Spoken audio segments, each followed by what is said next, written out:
Luciano, you're loving that light, aren't you? He loves it.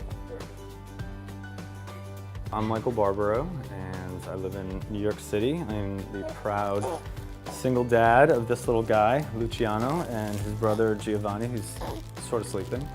And I am an ordained minister in the UCC, director of community service at a private school, and Spanish teacher. So it's what? And this is reality. You want to wake up and do a little bird?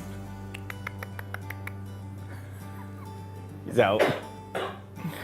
Here we go. I started to explore surrogacy after I was really encouraged by family, especially my mom, to really follow the dream. That was something that I was kind of like the ministry. I feel like you're called to ministry or called to teaching, and I really felt that I was called to be a dad. Okay, that's one. On to number two. It's your turn. It's your turn.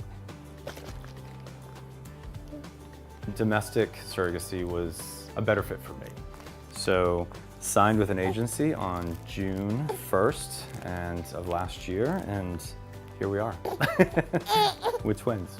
You asked me about my village and what my village looks like, and I was just saying that it's everything from likes on Facebook, which end up meaning way more than one could imagine when it's 3 o'clock in the morning and you're exhausted, but you're still up, and you look at the picture that you posted of your kids, and people respond by comments and sending love and likes. It really means a lot. It gets you through like these long nights to know that there's all these people out there. And so something as small as that to, my best friend since 3rd grade is the godmother, and she came out to Texas and gave up a week of her life and her family to help me, when we were in Texas. My mom has moved in with me into glorious 530 square foot apartment in Manhattan, and she is helping me every single day.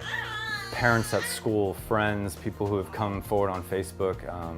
I've been overwhelmed by the amount of support that I've gotten, and every single bit of it makes a difference. So a day in the life of a single gay dad is, every day is different. So I think that's the number one thing that you have to know is you think you're gonna have a routine, and then they bust that routine open in 5 seconds. But right now I'm working full time. I'm getting ready to go on paternity leave, which I'm so excited about. But hopefully they sleep through the night. I'll try to put them down now. We're in a schedule where they kind of go down at 9 o'clock, and then they're up at 5:36, 6:30, somewhere in there. So do the morning feeding, and then I try to get ready, which that's the other thing you have to give up is your own personal hygiene and caring about what you look like. Because if I show up for work and I'm just dressed and I'm there, I feel like I've won the day. So that's all that I need. But it's then my mom has them during the day, and I do have somebody who comes in to help her for several hours during the day. And then after work, it's coming home and spending time with them.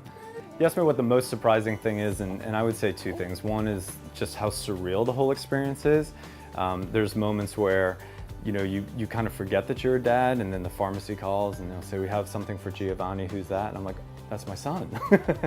Or Luciano, that's my other son. So I think there's moments where it's so hard to comprehend that the dream has finally happened and that I'm sitting here holding my two sons. It's pretty amazing. And I think the funny part of what's surprising is how excited you get over burping and farting and gas, and that they're actually doing all those things, and that they can hold their binkies, and that they're starting to track, and all of the little things. Your whole paradigm of what's important and what's a priority to you in your life really shifts very dramatically, very fast. So what I was thinking about last year at this time, worried about, is not what I'm worried about anymore. So now it's just all about them, spaghetti and meatball, and making them happy.